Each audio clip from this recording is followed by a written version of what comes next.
एक गांव में एक अमीर जमींदार रहता था। उसे अपने पैसों पर बड़ा घमंड था। उसके पास जितने ज्यादा पैसे थे वो उतना ज्यादा ही कंजूस था। वो अपने खेतों में काम करने वाले किसानों से वह खूब काम करवाता, मगर पगार कौड़ी भर भी नहीं देता। मजबूर गरीब किसान मन मारकर उसके खेत में काम करते। उसी गांव में एक रामू नाम का एक किसान रहता था। उसके पास थोड़ी सी जमीन थी। उसी में वो खेती बाड़ी करके अपने और अपने परिवार का गुजारा करता था। रामू बड़ा ही मेहनती था। वह दिन भर अपने खेत में काम करता और अपनी मेहनत के दम पर इतनी फसल प्राप्त कर लेता कि अपने परिवार के लिए 2 वक्त की रोटी जुटा लेता। गांव के बाकी किसानों के पास रामू के मुकाबले अधिक जमीन थी। वे रामू की मेहनत देखकर हैरान होते कि कैसे इतनी सी जमीन में वह इतनी अच्छी फसल उगा लेता है। एक साल गांव में भयंकर सूखा पड़ा। बिना बारिश के खेत खलियान सूखने लगे। गरीब किसानों के पास सिंचाई की कोई व्यवस्था नहीं थी। वे सिंचाई के लिए बारिश पर ही निर्भर थे, इसलिए उनकी सारी फसल बर्बाद होने लगी। रामू के साथ भी यही हुआ। अपने छोटे से खेत में वह किसी भी तरीके से अपने परिवार का पालन पोषण नहीं कर पा रहा था। अब उनके सामने भूखे मरने की नौबत तक आ गई थी। मजबूरी के कारण वे गांव के जमींदार के पास कर्ज मांगने जाता। जमींदार तो कंजूस था ही। वो सोचने लगा उसने रामू को पैसे दे दिए तो ये लौटा तो नहीं पाएगा, इसलिए इसे अपने खेतों पे काम पे लगा लेता हूँ। मेहनती तो ये है ही और मजबूर भी, कम पैसों में दुगनी मेहनत करवाऊंगा। उसने रामू से कहा, देख रामू, मैं तुझे कर्ज तो नहीं दे सकता, लेकिन तेरी इतनी मदद कर सकता हूँ कि तुझे अपने खेतों में काम पर रख लूं।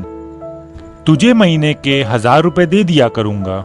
इस पर रामू बोला, पर मालिक, दूसरे किसान तो 2000 पाते हैं। जमींदार बोला, करना है तो कर, वरना मेरे पास किसानों की कमी नहीं है। मजबूर रामू क्या करता, हामी भरकर घर लौट आया। अगले दिन से जमींदार के खेत में वो काम करने लगा। मेहनती वो था ही, वह खूब मेहनत और लगन से काम करता। उसने 4 महीने का काम 2 महीने में ही कर दिया। ये देख जमींदार बहुत खुश हुआ, लेकिन उसके मन में मक्कारी जाग उठी। उसने सोचा कि 4 महीने का काम तो इसने 2 महीने में ही कर दिया है, क्यों ना इसे निकाल दूं, इससे मेरे 2 महीने के पैसे बच जाएंगे। उसने रामू को बुलाया और उसके 2 महीने के पैसे देकर कहा, रामू, ये ले तेरे पैसे, कल से मत आना, अब मुझे तेरी जरूरत नहीं। ये सुनकर रामू परेशान हो गया। बड़ी मुश्किल से उसका घर चल रहा था। अब अपने परिवार का भरण पोषण कैसे करेगा। वह जमींदार के सामने गिड़गिड़ाने लगा कि उसके काम से ना निकालें, लेकिन जमींदार ने उसकी एक ना सुनी और उसे काम से निकाल दिया। रामू आंखों में आंसू लेकर घर लौटा। चिंता से रात भर उसकी रात में नींद नहीं आई। सुबह उठ के उसने फैसला किया कि वह फिर से जमींदार के पास जाएगा और उससे विनती करेगा कि उसे वापस काम पर रख ले। वह जमींदार के घर के सामने जाकर बैठ गया। सुबह उठकर जमींदार अपने घर से बाहर निकला तो रामू को घर के सामने बैठा पाया। जमींदार रामू से पूछा, क्या हुआ रामू, क्यों आए हो? रामू जमींदार के पैरों पर गिर पड़ा और गिड़गिड़ाते हुए बोला, मुझ पर दया कीजिए मालिक, मुझे काम पर रख लीजिए, मेरा परिवार भूखा मर जाएगा। जमींदार ने उसकी एक ना सुनी और उसे धक्के मार के वहां से निकाल दिया। रामू उस समय तो वहां से चला गया, लेकिन अगली सुबह फिर सेठ के घर के सामने जाकर बैठ गया। जमींदार ने उसे फिर बुरा भला कहकर भगा दिया।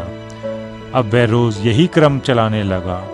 रामू रोज जमींदार के घर के सामने जाकर बैठ जाता और जमींदार उसे भगा देता। पूरे गांव में इस बात की चर्चा होने लगी। सब जमींदार को बुरा भला कहने लगे। तंग आकर जमींदार ने सोचा कि क्यों ना कुछ दिन परिवार सहित दूसरे गांव चला जाऊं। मुझे घर पर ना देखकर रामू यहाँ आना बंद कर देगा। अगले दिन वह अपने परिवार सहित दूसरे गांव में अपने रिश्तेदार के घर चला जाता। 15 दिन बाद रिश्तेदारों के घर से लौटने के बाद अपने घर को लौटा तो देखा कि उसके घर के सामने रामू नहीं बैठा है। वह मन ही मन बड़ा खुश हुआ कि चलो उससे पीछा छूटा, लेकिन कहीं ना कहीं वो चकित भी हुआ कि आखिर रामू ने आना बंद क्यों कर दिया। उसने गांव के एक व्यक्ति को बुलाकर पूछा तो पता चला कि रामू घायल है और अपने घर पर पड़ा हुआ है। जमींदार ने पूछा, क्या हुआ उसे? तभी वो व्यक्ति बोला, मालिक, जब आप दूसरे गांव चले गए थे तभी रामू आपके घर के सामने बैठा रहता था।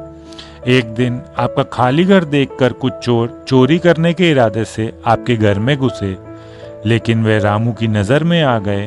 रामू अपनी जान की परवाह किए बिना उनसे उलझ गया और उन्हें भगा दिया।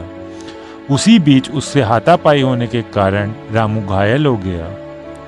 ये जानकर जमींदार को खुद पर शर्म आने लगी कि उसने रामू के साथ कितना बुरा किया, लेकिन उसके बाद भी रामू उसके घर चोरी होने से बचाने के लिए चोरों से उलझ गया।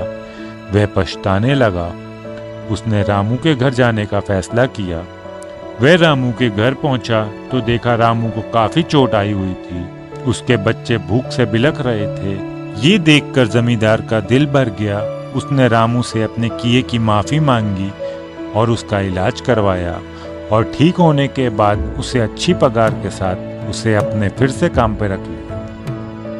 कभी किसी के साथ बेईमानी नहीं करनी चाहिए, सदा जरूरतमंदों की सहायता करनी चाहिए, अपना काम ईमानदारी से करना चाहिए। Thank you for watching. Please like, share and subscribe.